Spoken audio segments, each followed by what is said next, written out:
Actress Sharmila Tagore ने 60-80 के दशक में हिंदी सिनेमा में अपने दमदार अभिनय से अपनी एक अलग पहचान बनाई। 60-70 के दशक में एक के बाद एक कई फिल्मों में ज़बरदस्त अभिनय किया। शर्मिला टैगोर अपने फिल्मों के साथ साथ अपने स्टाइल और लुक्स को लेकर भी सुर्खियों में रहती थीं। जिस ज़माने में अभिनेत्रियां सलवार सूट और साड़ी से अपना बदन ढके घूमती थीं, उस ज़माने में शर्मिला ने बिकनी पहनकर फ़ोटोशूट कराया था। उस वक्त का इस फ़ोटोशूट पर बड़ा विवाद खड़ा हो गया था। इस खास मौके पर हम अपने आप को शर्मिला टैगोर के बारे में बहुत कुछ दिल से बातें बताने जा रहे हैं। शर्मिला ने अपने फिल्मी सफ़र की शुरुआत 1959 में सत्यजीत रे की फिल्म अपूर्व संसार से की थी। 60-80 के दशक बड़े पर्दे पर शर्मिला का ही राज था। इस दौर में उन्होंने आराधना, अमर प्रेम, सफ़र, कश्मीर की कली, मौसम, तलाश, वक्त, फरार, आमने सामने, चुपके चुपके जैसी कई सुपरहिट फिल्मों में काम किया।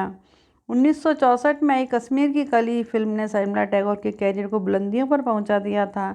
लेकिन क्या आप जानते हैं कि शर्मिला टैगोर को नोबेल पुरस्कार विजेता रविन्द्रनाथ टैगोर से क्या कनेक्शन है?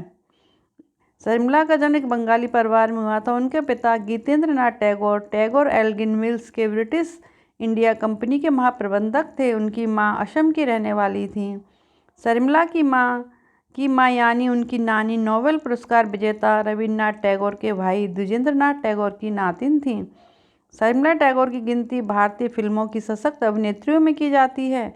उनकी बेहतरीन अभिनय के लिए उनको 2 बार राष्ट्रीय पुरस्कार और 2 बार फिल्म फेयर अवार्ड से नवाजा जा चुका है। यही नहीं कि शर्मिला जी को आज 2013 में देश के तीसरे सर्वोच्च नागरिक सम्मान पद्म भूषण से भी सम्मानित किया जा चुका है।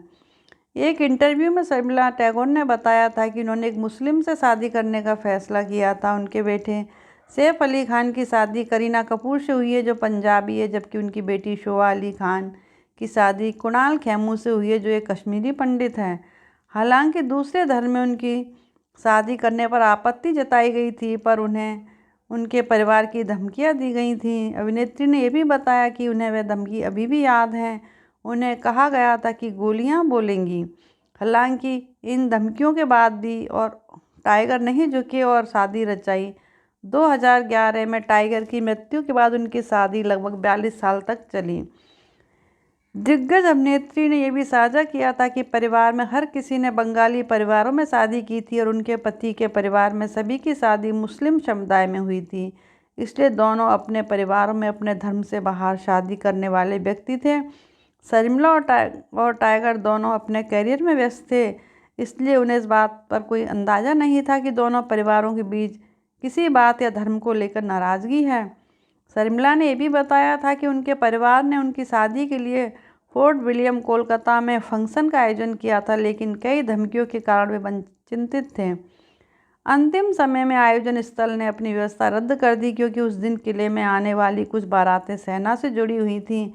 अंत में परिवारों ने एक राजदूत मित्र से मदद मांगी, जिसने उन्हें अपना बड़ा घर उधार दिया ताकि टाइगर और शर्मिला शादी कर सकें। बता दें कि इससे पहले शर्मिला ने अपनी सास साजिदा सुल्तान के बारे में दिलचस्प किस्सा भी साझा किया था। उन्होंने बताया था कि film in evening in Paris में उन्होंने बिकनी पहनी थी, जिसके पोस्टर उनके घर के आसपास लगे हुए थे। जब उनकी सास शादी से पहले उनके घर मिलने आ रही थीं, तो अभिनेत्री ने अपने ड्राइवर से कहकर घर के पास लगे सभी बिकनी वाले पोस्टर हटवा दिए थे। वही बात करें अभिनेत्री के वर्क फ्रंट की, तो शर्मिला टैगोर को आखिरी बार मनोज वाजपेयी के साथ गुलमोहर में देखा गया था। हाल ही में उन्हें एक विज्ञापन में फिल्म में अपनी पोती सारा अली खान के साथ स्क्रीन शेयर करते हुए देखा गया था। धन्यवाद।